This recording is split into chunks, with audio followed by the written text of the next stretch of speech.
for the sign. There we go. Hi, everyone. This is Margaret Hirsch at Home with Hirsch's, and thank you for joining us today. We're starting a few seconds early, but you know, early bird always catches the worm. So thank you for joining us for Entrepreneurs Club today. And it's going to be a real fun-packed hour of power today. There's no doubt about it, because we've got the very famous Grant Adlam with us, and he is going to be talking to us about what he does, how he connects people. He's started off in print. Now everything's online and everything's changed, and we've all had to adapt or die throughout this thing. So thank God we've adapted, we've survived and thrived through COVID, and we are in for such a treat today. So Grant, welcome to the show. We're so happy to have you on the show. And we're both Pietermaritzburg people. So I went to school in Pietermaritzburg, as did my husband. I was at Russell Girls High. He was at Maritzburg Tech. And you're a Maritzburg person as well. Tell us about growing up in Maritzburg in the old days. And it seems like a lifetime ago. Margaret, it was a lifetime ago. It was. I went to St. Charles College in Maritzburg in the days when it was still run by the brothers. Okay.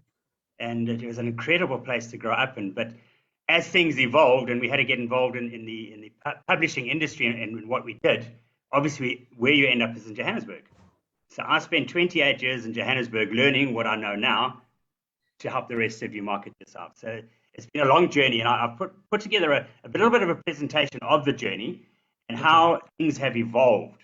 And out of that, at the end of that, then I would encourage everybody to ask as many questions as possible, because we do, surprisingly, between our little panel here, have a lot of the answers.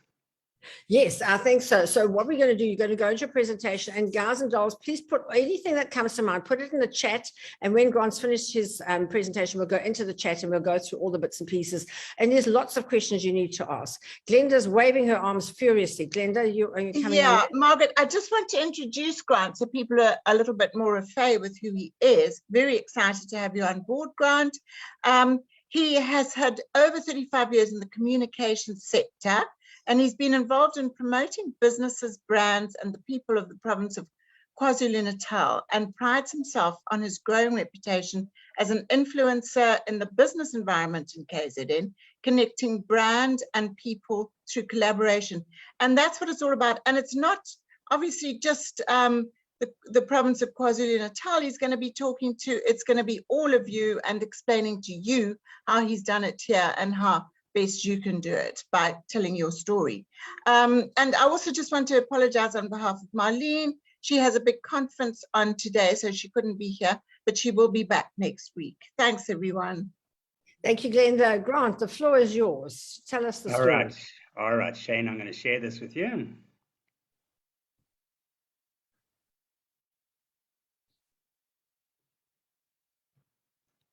It's always a struggle to get it up and going, and I just got to hide this nasty thing in front of us. So there we go.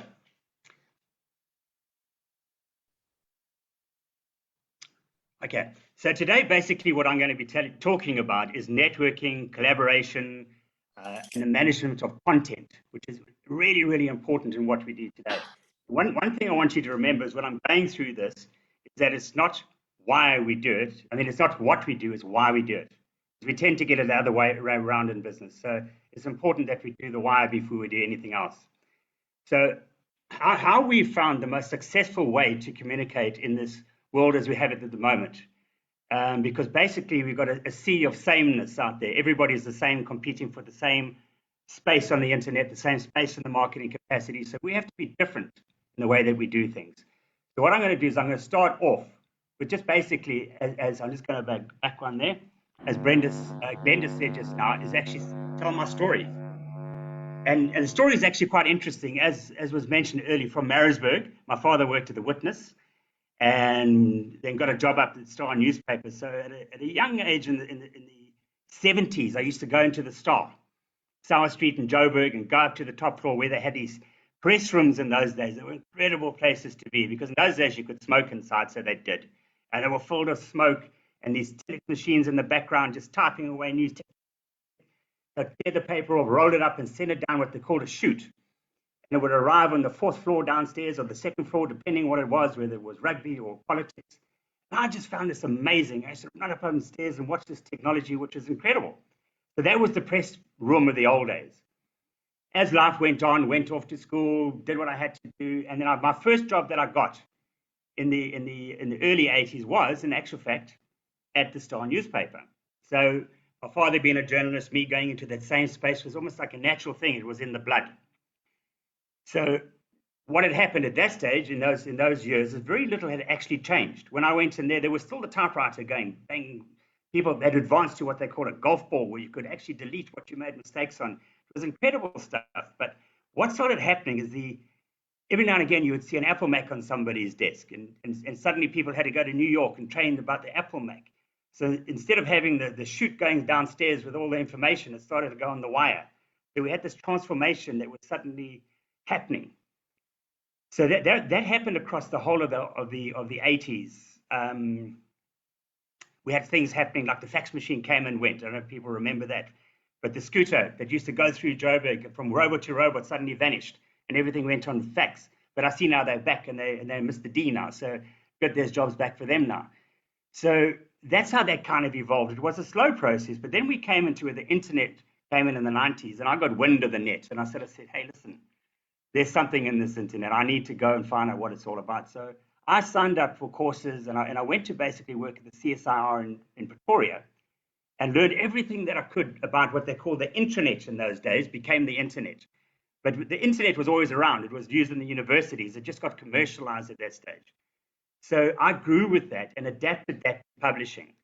So what everybody's doing today, I've been doing for an awful long time. And in 1998, I got a phone call from a friend of mine in London and said, Grant, I need to find out how to invest back in Maritzburg, where you're from. And I said, well, let me find out what to do. So I phoned the province and I said, look, I've got an incredible marketing opportunity for the province. And what happened in 98 is I brought the internet here to KZN, basically, and created an information hub about how to invest in the province. And how I did that was by profiling successful businesses, which gets back to what we were doing earlier, is the success of business and promoting that to get people to invest in the province. It's now, 24 years later, we're still doing almost the same thing, but evolved. But now where we are, now we come into the 2010s, things have evolved. We've gone through the social media changes and everything has changed. So the whole world that was operated in Sauer Street on the 7th floor has now moved right here. It's on my computer. And this is the electronic press room of today.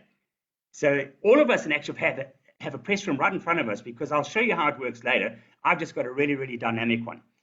So what I've done basically, as you see there, I've used the technique of storytelling just to basically loosen up and say where I'm coming from. But at the same time, I've been selling myself. So it goes back to what we said, if anybody came in the seminar earlier, is that promoting yourself sometimes is seen untasteful, not what you should be doing, and all those kinds of things. But it's actually fake rubbish. It's what you need to be doing. And one of the best ways to do this, and it's very, very subtly, is just by purely telling the story. Tell the story about your product. Tell the story about what you do. So it softens it, and you have the attention span of people for far longer than if you're trying to sell them. If they think that you're trying to sell them, you've lost the cause. If they think you're trying to help them, a different story. And stories do that. So what I've done is that there are so many available mediums that are available. That's why I said it's a sea of sameness out there, is that how do we compete and get our message out there? So what I've taken is what I find the most successful, and you can adapt it to your businesses. Now, I know we say we're here in KZN, but in actual fact, this applies to anywhere in the world. It is not uniquely ours. It belongs to everybody. I've just happened to have specialized it, and I make my living on it, so I do it very well. If you take the top left-hand corner where I would say pay per click, that is your a la Google. Now, Google has come, it's a machine like you won't believe. It really, really works. Anybody who doesn't use Google ads, you need to start using them, because they really work. It's the most effective way to get yourself out there. It's caused devastation in the marketplace, how effective they are. So if you don't do it, do it. The only drawback that you have on the Google ads is that you're competing at the top of the Google references, or any search engine facility for that matter, of try how to get to the top. That's the only thing that's wrong with it. On the social media side of things, we all know we've got used to getting adverts on our streams. So when we're on Facebook page, we get used to the adverts that are popping up all over the place. So use those adverts. We don't always read them, but believe you me, we do notice them. So when you have a product that you need or a service, what it means, that advert that was scrolling on the side that you didn't read does play in the back of the mind. So it's an important part of your marketing strategy. So don't ignore it. Emailing for me, that's one of my biggest babies. I just love the emailing concept. Nothing has really changed in the emailing concept. Even if you did it today in the old-fashioned way of posting it, it still works. It's not as effective as it used to be. And emailing, for example, 10 years ago, if I did a campaign, I would have a 55% open ratio. Today, that ratio has actually dropped to 20%. So it's very important that when you have a mailing list that is really, really targeted, don't want to send out mail to the wrong people, you just annoy people. So the managing of that process is extremely important. The next one we have is press releases. Now this is what it's all about, and it goes back to what we do best, is the written form. And this, in actual fact, should be at the first thing on the screen, because the press release is what it's about. So if you've got something that you've done, that your company does, whatever it might be, write it down, put it on a press release, send it out to everywhere that you can, put it onto the social networks, put it onto your Google platforms, email it, send it to me. We will publish it. So that information and how you market it is essentially how you're going to actually penetrate this whole market through content management. Going back to the word content management, it's all about that. Here we've got the next one is the influencer in the marketing place itself. It's a relatively new concept. So statistically, it's hard to actually prove how it works. I know it works because I use it all the time. And I've put together a whole lot of people that I call specialists, and I've called them gurus, and I'll introduce you to them just now in a couple of demos to how effective it is and how it's changed their lives and how they do things. So if you have a vertical market and you know more than somebody else, it kind of makes you a guru in it, doesn't it? So just think about it. Don't be shy of what you have. Use it. Podcast is something that I use for particular clients who know who their target markets are, and then you do a joint venture. You sponsor a podcast, and particularly on vertical markets where you know what you're talking about and everybody else around you knows what it is, that gives you the authority in that particular sphere of industry that you're in. So it's not very popular, but if you can find a podcast to sponsor, do it. Get online, put yourself out there. Referrals, nothing's changed with referrals, really.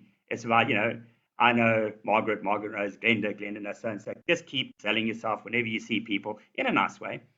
But on the internet, referral marketing has popped up as the other thing, is that you offer coupons out there. And if you pass your coupon to the next person, you get a discount. It's really effective. And there's a lot of software out there that can help you market in that way. So again, it goes back to all the ones before. If you're not doing it, investigate in it. It's really, really cool once you get the hang of it. And I've done it for some of my clients during lockdown who practically went bankrupt. Set up a whole program around the referral marketing. I'm not going to mention names because it's not appropriate, but it worked to a degree where the person was out of stock and we had to stop the referral marketing because of the incentive. There was a money incentive. So we all need money. It was great. Location-based. Now, that's what they call it, location-based, but it goes back to your Google optimization. If you haven't done so, go onto Google and register your company as a business on Google. It'll up your rankings phenomenally, as much as 80% if you haven't done it. If you go now and you haven't done it, do it today. Within 2 weeks, you'll see the difference. So it's basically just basing yourself as location is the internet instead of your office where you're sitting right now or where you are now. Joint ventures is what we're doing now. It's just networking. If you got whatever you got and you got something in common with somebody else, get together, share your knowledge, collaborate. Don't be shy of what you know, because that's how we get on in business. That's how we learn. They always say that we should be always mixing with self-minded people, which in itself is problematic because all you do is tap each other on the back and say how great you are when you're not. So sometimes go outside of that boundary, find other people that disagree with you because normally they're right. And then it helps you shift your mindset. So we all need that. Hey, listen, you actually think you're the big knees, but have you looked at it this way? We need that. All right. The video content side of things, this is my biggest baby. And I just love it. 10 years ago, we started doing it. We started profiling people. We started putting people out there who were too shy to get in front of the camera. We started putting it through this whole process of what you're looking at here. And it's changed lives. It's reinvented people, and it's made companies successful. The website speaks for itself. It's just about getting your rankings high as possible. And if you use all the tools that we're using here and people start clicking on your website, good thing about a website now is that you can actually make it interactive. So make it interactive. Don't make it a static. When people arrive there, they mustn't be about you. It must be about what they want. So think about what your client actually wants and not what you want. And reverse your thinking on that. So when they arrive there, it's not how great I am, but isn't it great that we can solve your problems? So you've got so many tools available on that. So change the way if you've got a static one, change it. you're losing hits. Live television, radio, for the last 10 years has taken a major dip. If you have the kind of money to get into that, to use it, it's still very, very effective. Streaming's coming into it. But if you use your local radio stations, the rates are pretty cool. So if you're in retail or something like that, where you're selling specials and pumping, or you need to respond to things, radio and television still works. So don't write it off. It's actual fact still there. It's just getting back to spend. Spend-wise, Google Ads currently dominate 52% of advertising spend. That's how much they're dominating. So maybe it's a good idea to look at alternatives, because once it's saturated, you've got to start looking differently. The print media, I skipped out one, speaking at events like we're doing here, and we do a lot of events. I do the KZN Top Business Awards and many others, and that just opens up doors not only for me, but for everybody who's involved in it. So get involved, enter competitions, put yourself forward. You're better than you think you are. You know, we sit back in our offices and we think that we're not great. In actual fact, what we've got is a gem to somebody else. That knowledge you've got in your mind, share it with people, because you will save problems. You will solve problems. The print media, we're very much in the same boat as the television and radio industry. For the last 10 years, it's dipped right off. Circulations are down. But the good thing about it is that it's actually leveled out, and there is a space for that. We have our publications, which have got vertical markets. And it goes back to that whole mindfulness. People still love to read. Research shows that 87% of the people still want to read. So if you have a vertical market and you can print, send them a copy of what you do. Don't always put it in an email, it will get deleted. It's something mindful. When they're sitting there, they can pick it up and change it. So it's cheaper than ever before, because digital is out there. You don't have to have a massive print run. So you can use it and think about how you use that printed media effectively. Online webinars, what we're doing now, unbelievable. Margaret, Linda, carry on what you're doing. I just love it. All right, so those are the challenges. So what we've got today now is where I'm sitting here looking at you on my computer as I'm sitting here on my little laptop, is the power of my success. It's the craziest thing ever. I don't need a building in Sour Street. All I need is this computer in front of me. In this blog, goes back to what we mentioned earlier. We've got blogs, emails, social networking. We've got a videography team out there. We've got roaming reporters. We've got YouTube channels. We've got business events. All those hard things we spoke about, remember them, because you're going to use all of them, and they're all affordable in today's world. That's the beauty about it. Just going back to what we're doing and why we're doing it. I went through that very quickly, but it's the why we're doing it, and it's not what we do. Now, storytelling we've harped on, and this is the key to our success, and we've been doing it now for 15 years. It's not something new. And basically encouraging people to talk, tell their stories. Because if I tell you a story, it's more believable. The attention span of people is not very great. You lose it. So the minute you start selling, you start losing people. So by telling a story, you become believable.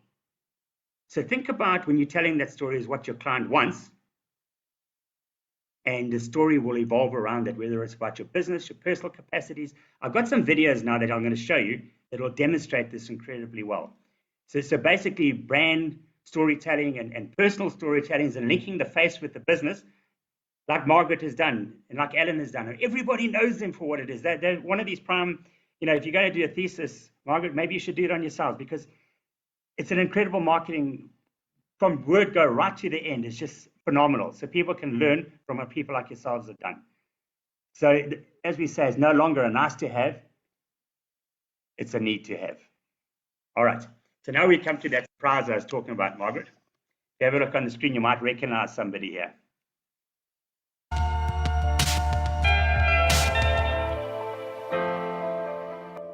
I'm Margaret Hirsch, CEO and founder of Hirsch's.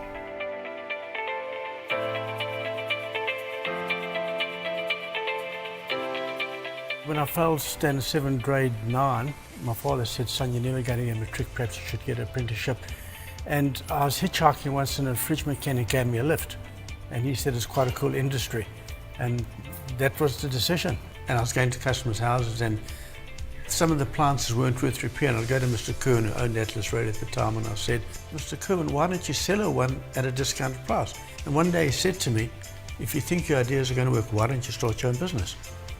So that's when I went back to Margaret and I said, I'm going to start my own business. We had 900 Rand saved at the time, 2 children. The day we opened, I was flat broke. So isn't that just a cool story? And it makes you want to listen to that whole video. It is just so genuine. It's from the heart. It's one of my favorite videos that we've done. And what I've did is, particularly here in KZN, I went around finding people like Ellen and saying, please just tell us. You know, Ellen and myself have got something in common. We both can't spell. I'm in the publishing industry, for goodness sakes. And I, you know, all my English teachers from school, every time I used to publish something, I used to send it to them and say anything is possible. And it literally is. So it doesn't matter where you're from, just by listening to other people's stories will inspire you. At the bottom of the screen here, and you'll see it on all the videos that I'm going to show, is that it goes back to that content management. So what we do and what you will do, you do the video. You take the content from the video, you write a press release. You send that out with the video because it becomes a natural add-on. You blog that on all the blogs that you got, your Facebooks, your Instagrams, your LinkedIns, whatever it might be, you do it. You'd send out emails to your current database. Don't kill everybody with it because you'll get a bad name for it. Send it to people you know. Use it in presentations. Use it on your website. And then that whole cycle repeats and repeats and repeats. Now, that's your little circle. So now if you send that to me, then I'll do it in my bigger circle. So wherever you are and you're watching this seminar, don't send it to me if you're not here. Send it to your local people. Team up with people and collaborate. Data is king. Get it out there and share it. So that's on that side. Let's have it show you. All right, so this is the DNA. Again, it's storytelling, but from a company point of view. Hi, this is Jody reporting live for Business Sense. I'm here at Standard Bank headquarters with Imran, who just completed his DNA brand video. How did you find that process of shooting that?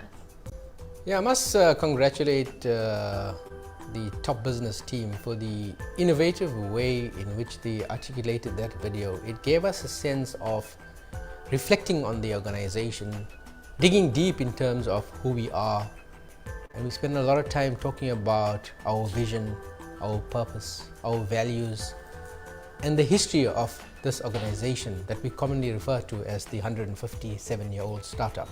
So indeed, a significant change from the ordinary ways in which we reflect in terms of who we are.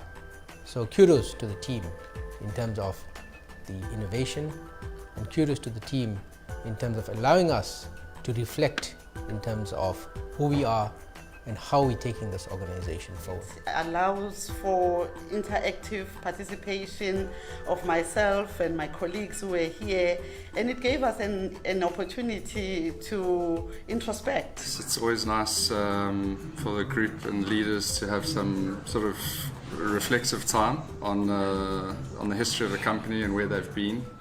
And yeah, I think it's brought out a few interesting things that guys hadn't thought about for a while. And I'm hoping that people will draw lessons from the information that we have imparted around the story of SLG, which is not confined to us as members that are impacted by the company, but we're hoping that the story would help basically create other small entities, and those entities will be inspired to grow. We just loved the opportunity to have our team together and to share with the province more about our brand. It was a bit daunting, but we went through the questions and yeah. All right, so there you can see the general thing. Wherever you go, a project like this, you can hear it's a team building exercise.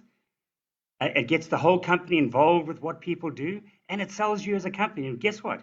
It's a story, and it's a wonderful story in each case of how they evolved through the processes. We even got one on Hirsch's. You know, everybody just loves to hear a good story. And then it goes back to what I've got at the bottom of the screen. Don't forget why we're doing the video. Take the content of the video, put it into a press release, send it out, spam it basically, get it out. Except the only place don't spam it is on your email, gets you into trouble. And at the end of the day, it gets traffic coming back to your website. Remember, change your website so that it helps the client and not you. So that's an incredible way of doing it as well. JVs, again, it's collaboration. You need to get involved with as many of these as you can, because the more you do, the more you get out there, the more people are going to know what you're about. This is the one we've got going with Standard Bank at the moment. Again, Glenda, you can, and Margaret, you'll see yourself appearing somewhere in here.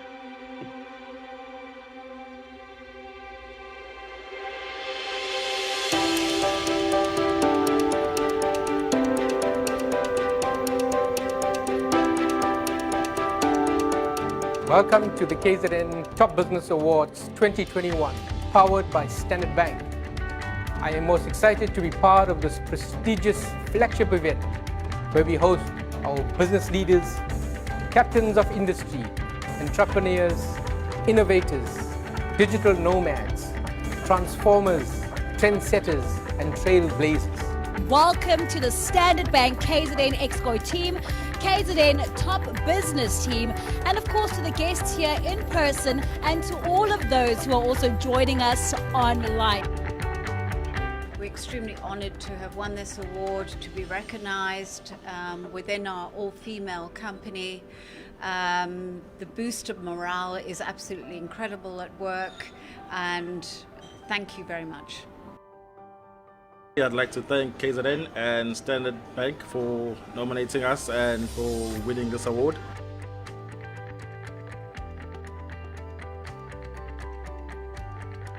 It's actually been amazing, and we were very surprised, and we were very grateful that we were invited to Durban. We became third in the brands, and we won the digital, so we were very chuffed.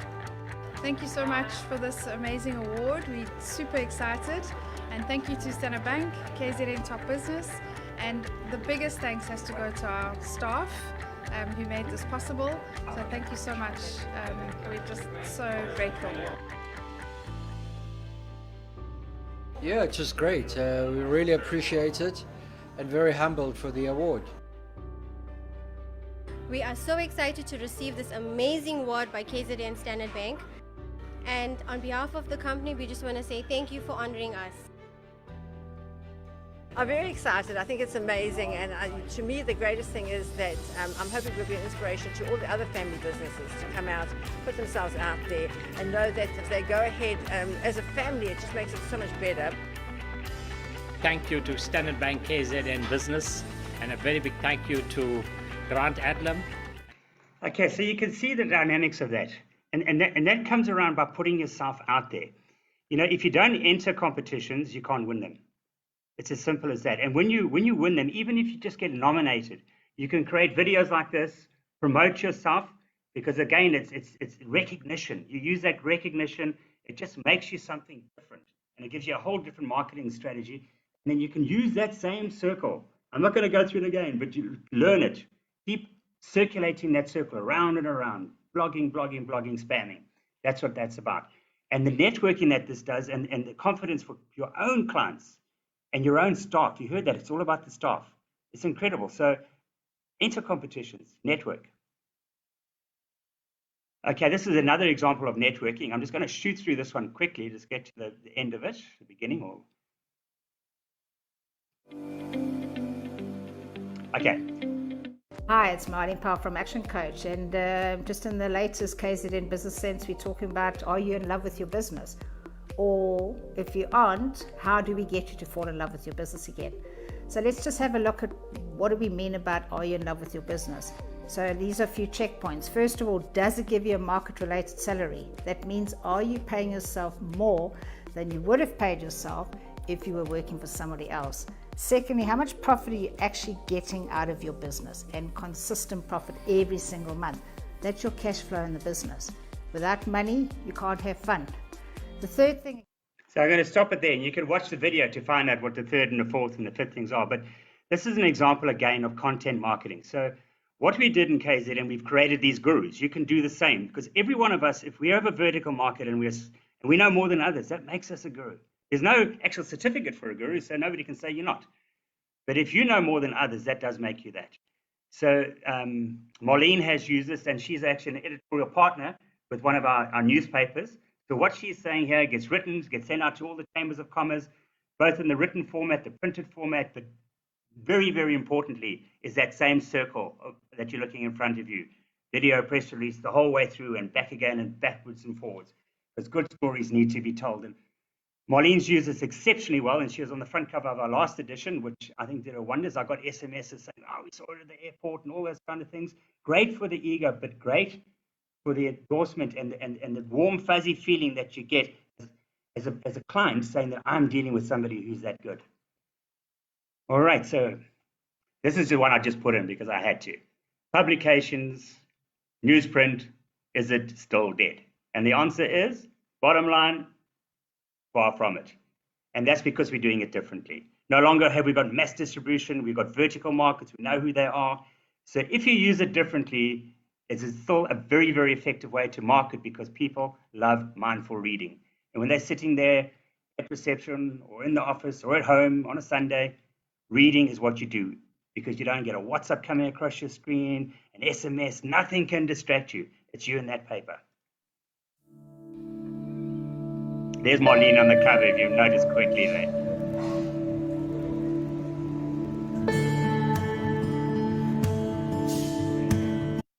All right, so there we go. So now we come back to what earlier in the presentation I said, modern day marketing, and I called them challenges. But now after watching this here, you can see that none of those are actually challenges. Every single one of these in front of you is an opportunity. So if you use the art of telling good stories, circulating good content, exactly simply as we did it here, it's as simple as that. You've got a winning formula. And then find your modern day press room. Your one that you've got sitting at home with all your data on is the first place you start. Then look for people like us out there who've got a massive database and a social community. Like ours goes back 22 years of social networking. It goes into the millions. So you use what you can, and you've got everything to gain. All right. Thank you very much. Oh, that was amazing, Grant. Thank you so much. It was really, really amazing. I learned a lot. I'm actually doing a degree in social and digital marketing at the moment. So I'm going to borrow some of those slides for my thesis, which I'm busy doing at the moment. So yeah, it's just incredible how everything has changed, but you know, print still works. So I say to people, where should we do it? Should we put it on Facebook, Instagram, LinkedIn, Twitter, print? I said, put it everywhere because you need to be shooting out everywhere. Yes, you do have your target markets, but you just never know who knows somebody who knows. But Grant, now I want to talk to you about networking because I believe that networking is where it's at. And I believe that people still like people. People always say to me, what business are you in? I say, I'm in the people business, because no matter what business you are in, you're in the people business. And I love networking, as you know. I always have my ladies groups and that type of thing. But to you, how important is networking? And I know one of your great things is putting people together, which I love doing as well. And my absolute greatest is when the people who have been to my networking function start working together and sort of a joint venture to get going. So just tell us from your side, how important is networking today? Look, I would say networking, as you say, is the most important thing. You know, going through what we've done the last 2 years with COVID, people have got into this mindset that working as we're doing here is okay. But the fact is that the real business gets done when I come and speak to Margaret directly. Yeah. So if you can, do it. And when you speak to Margaret, I can see what Margaret's doing. Now I can't see if you're slightly annoyed with me because I'm talking too much. But if I'm in front of you, I can read those signals. And I can see that that vendor on the side actually has got a hand up and she doesn't have to wait for me to interrupt. So those interactions are absolutely critical. So all your big deals actually get done outside of this. It's made it incredibly easy for us, so we become a little complacent in it. Get out there and meet people. And what I do is because I'm basically, you consider yourself kind of like an influencer. So I know a lot of people in a whole lot of so many diverse industries that if a person phones me and says, Grant, hey, listen, I'm looking for X and Y, I can set those meetings up. You know, I had youngsters phone me. Well, actual fact, it was one of Glenda's clients got hold of me and said they were doing X and Y and they've got a fantastic software they're developing, but they're not quite there, but they are there. And they're going to be, you know, when they get going, it's going to be crazy stupid. You know, I had the ability then to get them in touch with the province, to get them in touch where to go, how to get the finance, what not to say, how to present themselves, which they would never have done unless they spoke to me. Because believe it or not, they had been and knocked on those doors. And when I said we're going there, they didn't believe it. I took them to the CEO. It was actually the funniest meeting ever because we sat there and you got these two Zulu chaps who've got this incredible American accent. It's a whole lot of accents. I think it's American. And the CEO, Jonathan Naidu, says to the two of them, he said, you realize that this is this wouldn't have happened unless Grant had hijacked me. So no, he said, blackmailed me. So that one of the chaps by the name of Rob bounced back and said, no, Jonathan, this is not a blackmail. It's two black males and one white. So That's so good. And that's the kind of stuff we do. And it doesn't matter what line it is. It's just connecting you. And there's nothing better than doing it through people who are connected. Because believe you me, you know more people than you know. And that introduction will change the way that life turns out. And I've done it many times through our awards.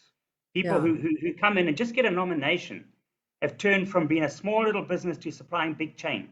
And why? Because they meet people like yourself who know people who know people.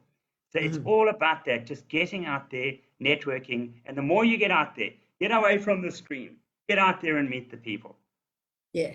And I think as human beings, we feed off each other's energy, and you pick up the energy from that person. They give you the enthusiasm to just keep on going. When sometimes you think, well, am I doing it right? You know, and your friends and relations start saying, oh, you still at that? Are you still at it? You know, my mother still asks me to this day when I'm going to get a proper job. But, what was the other thing I was going to say to you? Now, just tell us, how important is recognition? I know you recognize the top businesses, you recognize top women. How important do you think it is? And I know from my side, and I'll be eternally grateful for Glenda, because I worked for 35 years before, and people used to say to me, you're a fantastic businesswoman, Margaret, you really did so well. But nobody actually acknowledged me as saying, now you've done well. And Glenda put me forward to Businesswoman of the Year, which I won in 2012. And that catapulted my career unbelievably. And that one bit of recognition made a huge difference in my life. How important do you think it is to get recognized for people who are sitting at home in a little business? They've got Helene sitting there saying, how much should I spend on my Google ads? And you can answer that question in the next one. But, you know, you've got to get out there and you've got to put yourself out there. And you do take flack. Not everybody loves you. I always say 10% of all people will like you, 10% of all people will hate you, 80% don't give a shit. But not everybody will like you. So you've got to take a little bit of criticism.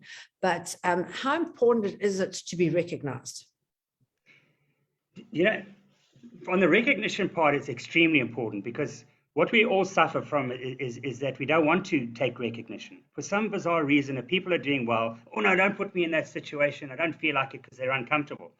You're very comfortable in that, but you've learned to become comfortable in that. I'm sure that's not how you started. You know, way back when you first started with Alan and that first thing, you were a totally different person to what you are today. So absolutely, I was a total introvert. I was the bookkeeper. I was the girl behind the scenes. And I never forget when they said to me, "You're going to have to come and demonstrate this microwave." I said, "I've never demonstrated anything in my life. I can't talk to people." But they said, "Well, can you cook a chicken?" I said, "Yes." "Can you make a cake?" "Yes." I did the chicken and the cake. That was a start when I started getting my confidence up. And don't you think it's all about building your own confidence to be able to do these things? It's all about that. And confidence is what we lack. So the more you get out there, and like we've done here, we've got another program that we run called the KZN Top Business Woman. And that's basically encouraging women from all facets of life to come and normally get nominated, but nominate yourself. And in getting involved in something like that, you can start a whole new journey. And by the time you come out of it, and I've seen it where people have grown from absolutely what they thought was nothing to giants in their businesses. And it all comes about is that self-recognition, never mind the other recognition. Those DNA videos that I showed you just now, those people sitting around the table in most times are people who are working within companies who've got no self-esteem. They don't know how good they are. So when they see themselves there, and then other people say, "Hey, listen, I watched your video. I know I did one for Colin Naidu at the airport." Now, Colin was the best airport manager we ever had. He's retired now.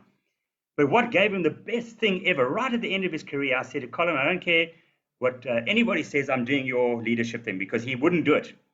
So I rocked up with a camera and we did it. The next time he saw me, he said, "Grant, you changed my life." I said, "How so?" He said, "When I go to the shops, people stop and say, 'Hey, Uncle Colin, I saw your video.'" That was more important to him than his whole career, is that suddenly people recognize him for what he did. So I just sat back and said, "That's exactly what you said." Yeah, Margaret, that's what you said. That you don't know you need so badly, and that's recognition. So yeah, it's important.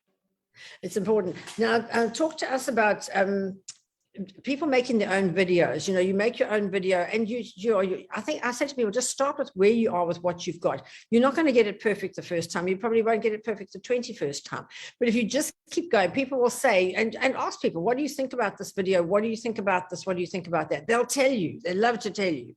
So what do you say to them? Just start with your own video, put your cell phone in front of you, record that thing, and then put it out there and see what the reaction is. You're going to see some things you're going to get a good reaction, some things you're going to get a bad reaction. awesome. And so going on to Google Ads, I still believe that videos speak louder than words, putting it on Google Ads. How much should a company spend, would you say, on Google Ads? Because to get yourself to the top of the rankings, you've got to spend money. I know at Hirsch's we spend a lot of money to get ourselves up. You do, I can imagine. But what you've got to do, which is really, really cool about the world that we're living in now, is it's all tangible. So the Google Ads is clickable.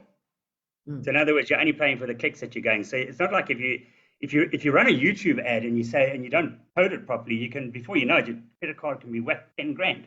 So don't do that. Go on the clickable options, and then it's measurable. Then they normally say the stats that I've got are based on American stats. But if you spend R1, you will get R2 back. Oh wow! And that's the ratio, which is huge, eh?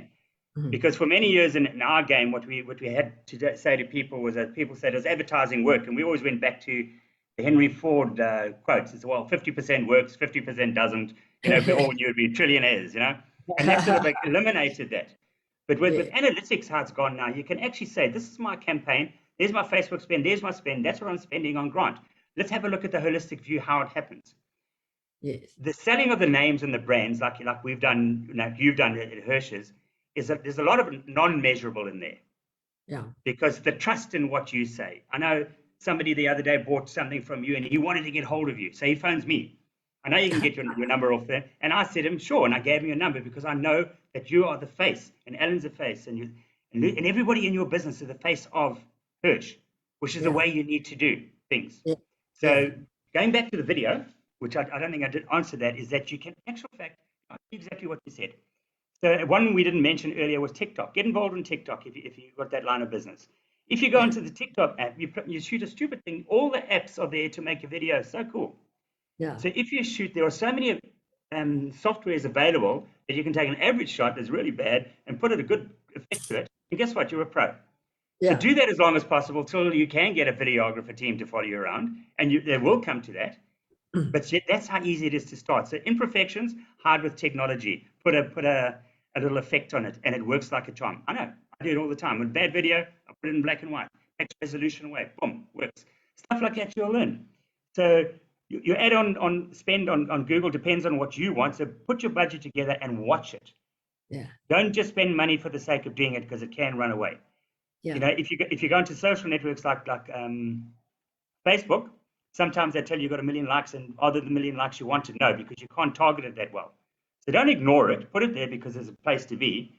Yeah. But that's why people spend 52% of the ad spend on Google, is that it is, everything, think about it, takes you back to Google. You use your Gmail, you use your calendar, you use your Google search. What does it all do? It brings it all back. So it's a giant animal. It's a machine. You've got to use it, but don't ignore any of the others. Now, let's get back to self-promoting, because that goes against the grain for a lot of us, especially myself, who's brought up in a household where you speak when you're spoken to. Children should be seen and not heard. Don't go out there. Who do you think you are, after all? And now you actually have to go out there. And I see my grandsons who come from a completely different setup where they're quite happy to go out and self-promote. And I know one of our girls went out and she was talking the other day about what she's doing. And people said, somebody went to her and said, "You really were self-promoting there." And she said, I'm unashamedly self-promoting, because if I don't tell you about me, who else is going to tell you about me? So for those of us who are sitting at home and hiding behind our computer screens and saying, "Oh, I can't do this and I can't do that," what do you say to them? How do you get them over that hump? And it is a hump where you've got to get yourself out there, put yourself out there, and just wait for the comments to come back. And you have to be able to take the good with the bad. There's no doubt about that. Yeah, it's a difficult one to do, because not everybody can transform into what we do. We just go out and we do it. Yeah. But I've found, and people must just take this to heart, is that people who come across as not as outward going, and they think they're introverts, in actual fact are the best salespeople in the world. So don't underestimate what you're doing. If you talk about what you do, so if you've got a problem with selling, which everybody does, and if I say to somebody, pick up the phone and sell, they can't do it. They get a block. Can't do it. Yeah. If I say, pick up the phone and just quickly run by like we did earlier, just tell them where you're from and what you do, and that's all they need to know. There is a brilliant way of selling yourself without even knowing you're selling, and they won't pick up your selling, but they'll remember that conversation. So all you do is tell your story to people. That's all. Don't think of a big sales pitch. when you come in a presentation like this and you've got to think about it, you forget it all. They've stopped writing stuff for me because I never use it. You know, I get up there and I have a look at the first word and I put it down and that's it. And because that's what it is. We all talk from what we believe, what's in our heart. So if you feel yourself an introvert, I'm telling you that you're your best salesperson you've ever had because that's your best selling skill. If I talk too much, people say, there's a salesperson over there. You don't want them to think that. You want them to think you're genuine. So look at yourself through different eyes, and you are the best salesperson that you'll ever be. Just tell your story. Now, Teresa says, how do you implement recognition in a small business with a limited budget? Where would you start? Small business, limited budget. How would you start getting out there? You know, and the other thing I want to say is, do you go on your own personal Facebook page, or do you start a Facebook page for the business? Do you start with your own, or do you start with one for the business, and then you go into obviously Instagram, LinkedIn, Twitter, all the rest? Yeah. So the beauty about social media is that actually you can get on with no budget. Yeah. I mean, that's what we all did. So what do? You actually just go onto Facebook. You create your page, and if you promoting yourself through the page, don't put nonsense up there people don't want to see. Put up the good things, and then you take your pages out, and you take your business pages, and you create them, and you invite people to follow you, to like you, to follow you, to like you, and you just carry on doing that. It doesn't cost you a single cent to do that. Then you do the same on what I said. You go to Google and you register your company on Google. That'll up your rankings by 80% in 2 weeks, just by Google using you, because I love you for doing it, because you're giving them the information. You know, it's that open source. They want your information, give it to them. I'm not worried about it. I want them to find me. So Google, you don't pay. You don't pay for that. And then you go into LinkedIn. LinkedIn, incredible for business, because you can market yourself there without spending a cent. And all of them, you can go down. You only get into the pay as you go later on in life. But in actual fact, we all launched without it. So as you get a little bit more blasé, you want to make more money, you start spending more. But the truth of the matter is you can market yourself for diddly squat. Just your time. And then talk to us about TikTok. We've got Aloma here saying, ask your teens for assistance with TikTok. They're good with it. And a lot of it, you know, is a little bit rubbishy, but you can do it and just keep practicing and doing different things and seeing what works. So the next thing I want to go into is the Google Analytics. I mean, Google Analytics are available to us, also free of charge, as far as I know. And we go in and see this ad has done that well. And what we do at Hirsch is we've got an ad up there, and on each product we say we've sold, say, 40 of these, 50 of these, 110 of these. So we know what's been working, and we look at that. And when you look at the big picture, this is how we advertise it. This was our sell-through rate. It's quite easy with Google Analytics to see where you. So talk to us about how do you look at Google Analytics? Mark, it's exactly as you said it. It doesn't cost you a cent, it's available. And Google Analytics wants you to look at it to see our success. That's their brag. So when you go in there and you set up your advertising, whatever you might do, those analytics are there, and it's made to make sure that you come back to Google because they're so damn good. And unfortunately, they are that good. And you just mentioned those figures. Their conversion rate in the old days was never heard of. I had no way of knowing where it came from what. So it's available for absolutely diddly nothing. And it's very, very accurate. And you can say, it didn't work because of this. Let me try a different heading. Let me try a different product. Let me try a different video. Let me maybe, be a silly video. Let me do a TikTok stupid one. Whatever it might be, you're losing nothing and gaining everything. You'll never lose. Yeah, it's so true. And so you have to use analytics because that determines your success, because you don't want to go blowing money away. And you don't have to. Yeah. Now, the other thing also very close to my heart is a family business. Now, I know your wife, Tracy, is your backbone. She stands behind you all the way. She's there. She's doing the doings. And it's just so wonderful. And I love a family business. And the nice thing about families, they work for free. So, I've worked for free for years. Just my children, they demand to be paid now. I don't know why. But talk to us about family business and the importance of a family business, because I love a family business. It keeps families together. It gives you a common interest. To me, it's definitely the way to go. How do you feel about that? Look, I tend to agree with you. Casey, just by the way, is my PA, and Gail is my wife. Gail is your wife. Gail's the boss. She makes it all happen. She's behind you all the way. Yeah.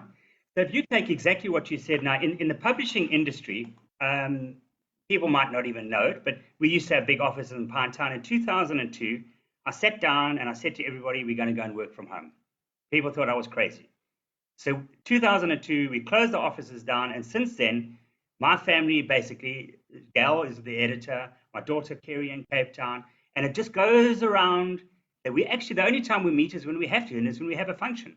Because the ability to do what we do, and we do it because it's that trust factor, it's all those things that go into is essential. But then we've got Tracy who's the outsider, and she puts everything together. And there's a whole lot of other people that work under Tracy that put all the admin stuff together. But the hierarchy basically is us as a team. Yeah. And yeah, it has its challenges, but what doesn't? But at least we can sort them out. So it's worked for me, and we've been remote. So when COVID hit us, it wasn't new to us. Yeah. So it's something that we adapted to, and that's why we've survived in the industry that we have, is because we evolved long before them. And currently we're evolving as we speak. We're looking at the new sphere of marketing that's going to appear out of different things. I don't want to mention them because we'll get into a different discussion. But you have to, in the world, is evolve. Yeah. Well, I was actually going to ask you about that because I see on your little screen that you had earlier, you had the metaverse, but you stopped before you got to the metaverse, which is the next big thing. I know. Just give us a quick, we've got 10 minutes. So give us a quick rundown on how you see things going forward, because we've always going to be looking forward to see how things are going to go. Looking 100% on that. So the metaverse is something, as it was in 1992, when I broke away from everything and I went and studied it. I studied the internet so that I could tell you everything I needed to know about it, and I could utilize it in my businesses, and I transformed publishing as we knew it. So the metaverse, I believe, is the start of the whole new concept. A lot of people, Facebook ran out and called themselves Meta, and suddenly everybody thinks that's the metaverse. It's not. It's a universe within the metaverse.